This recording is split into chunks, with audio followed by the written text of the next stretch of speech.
कधीच नाही चुकणार तुमचे फेवरेट टीव्ही शोज झी5 सोबत, तेही एकदम फ्री। माझ्याशी बोलायची अधिपतींची इच्छा नाही असं कधीच होणार नाही। उगाच काहीतरी सांगता दुर्गेश्वरी मावशी। आता तर अधिपतींशी बोललंच पाहिजे मला। त्यांना सांगणार आहे मी, काहीही करा आणि आज मला भेटा। हाय अक्षरा। हाय। अक्षरा, तुला आज तास ऑफ आहे ना? हो। मग प्लीज माझ्या वर्गावर एक तास घेशील का? कारण मी आज अर्ध्या रजेवर चालले। आज माझी वेडिंग अॅनिव्हर्सरी आहे ना, ह्यावेळेस मीच त्यांना सरप्राईज देणार आहे। दरवेळी मला तेच बाहेर फिरायला घेऊन जातात, म्हणून मी ठरवले ह्यावेळेस मीच त्यांना बाहेर जेवायला घेऊन जाणार आहे। प्लीज तुला रिक्वेस्ट करते, घेशील का ग माझा तास? हो प्लीज, काय म्हणताय? ऑफकोर्स मी घेईन तास। Thank you so much Akshara. नाही नाही, थँक्यू काय, आपण मदत केलीच पाहिजे एकमेकींना। आणि ॲनिव्हर्सरी म्हणजे नवरा बायकोच्या आयुष्यातला खूप खूप महत्त्वाचा दिवस असतो, त्यामुळे तुम्ही जायलाच हवं। जा तुम्ही। हां, आणि happy anniversary. Thank you so much Akshara, so nice of you. मग मी आत्ताच निघते, चल।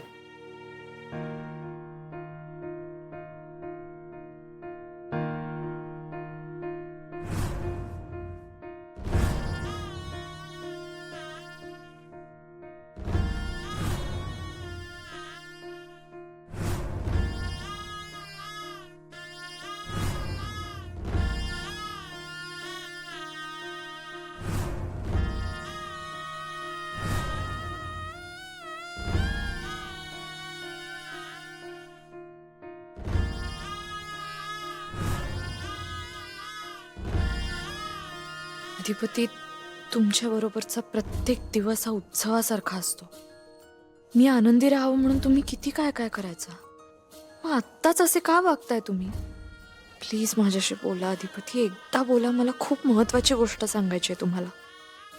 तुमच्या बरोबरचा अजून एक आनंदाचा क्षण अनुभवायचा आहे मला। मला घरी यायचंय परत। मला परत घरी घेऊन जा आपल्या। एक काम सांगितलेलं धड होत नाही रे तुमच्याकडनं। अरे बाबल्या, हा जो कच्चा माल येऊन पडलाय बोंबलत तिकडं, तो वेगवेगळा करून ठेवा म्हणून किती दिवस झालं सांगितलंय। तेवढं होत नाही तुमच्याकडनं काम? सकाळी पिडायला येता का इथं? संजय, घरनं आणलेला डबा गिळायला येता इथं? काम होणार नसलं तर तसं सांगा, दुसरी माणसं बघतो मी। माफ करा दाखले सरकार। दाखलं सरकार, तुम्ही लक्ष नका घालूयात, मी बघतो काय करायचं ते। मान्य आहे त्यांना काम संपवायला उशीर झालाय, पण त्यांनी माफी सुद्धा मागितली आहे आणि कामही पूर्ण केले। पूर्ण केले? तुम्ही चिडचिड नका करू। संजय बाबल्या, जा तुम्ही। ए संजय, सॉरी, मला माहित नव्हतं पूर्ण केलं तुम्ही, सॉरी। सांगायचं मग तोंड उघडून। तू अशी चिडचिड का करतोय?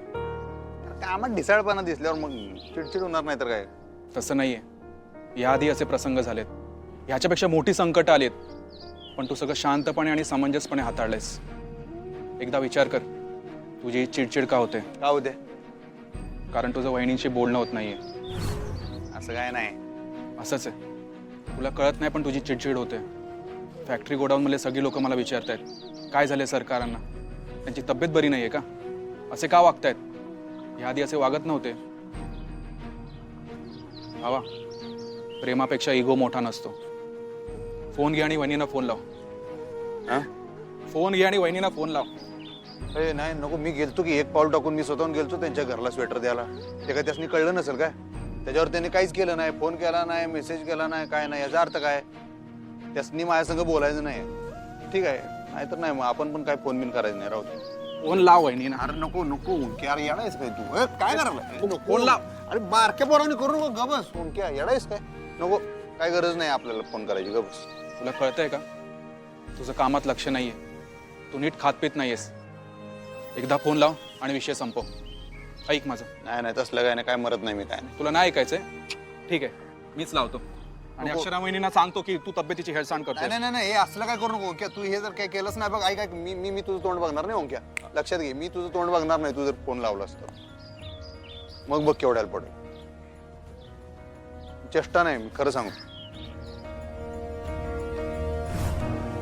तुझं काय चाललंय मला बरोबर कळतंय।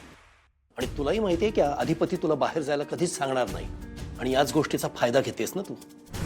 बरोबर कारस्थानं करून माझ्या अक्षराला घराच्या बाहेर काढलंस. तुमचा काय प्रॉब्लेम आहे माहिती आहे काय मोठे मालक? तुम्ही का नाही सगळ्या गोष्टींसाठी आम्हाला जबाबदार धरताय. उगाच जबाबदार नाही धरत, तू आहेस जबाबदार म्हणून बोलतोय. तू मूळ आहेस सगळ्याचं. तुझ्यामुळे अक्षरा गेली घराच्या बाहेर. आमच्यामुळं?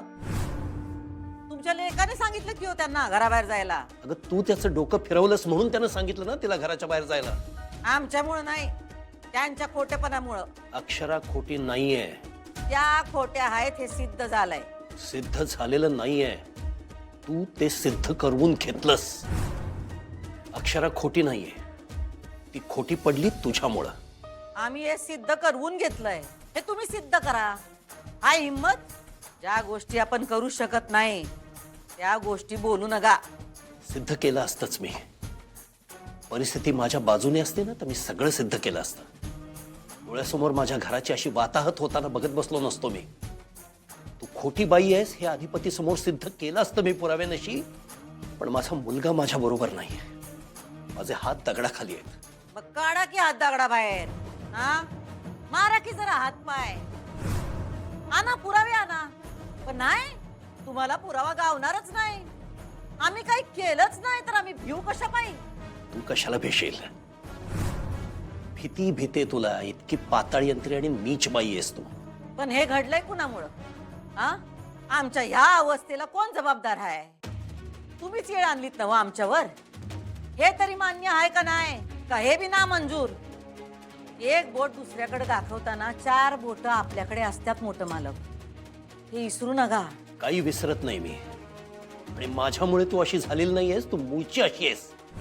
कपटी बाई आहेस तू. तुझा पिंडच असा आहे.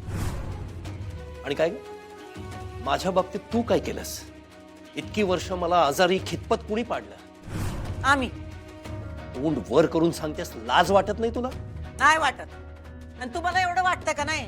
जावा की सांगा, अख्ख्या जगाला वरडून सांगा. बघा कोण विश्वास ठेवतंय ते. तुझ्यासारखी कीड शब्दाने नाही हाताने ठेचली पाहिजे.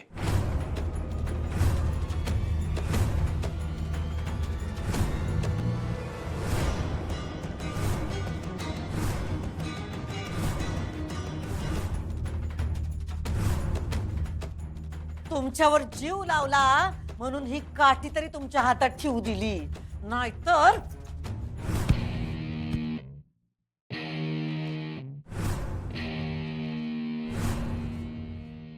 जेव्हा बघावं तेव्हा कुणाच्या तरी कोबड्यांच्या आधारावर जगायचं. आधी आमच्या आईचा आधार घेतला, मग सुनबाईंचा.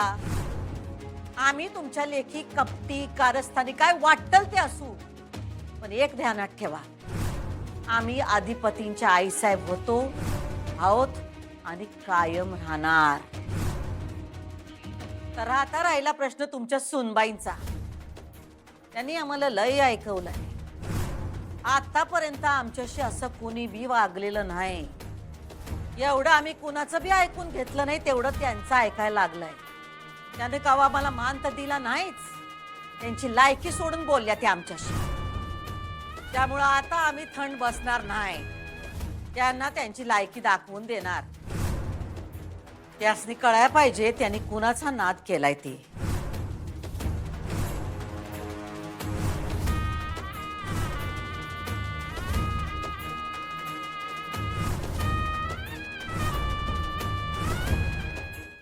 झी5 ॲप डाउनलोड करा आणि पहा सर्व एपिसोड्स एकदम फ्री.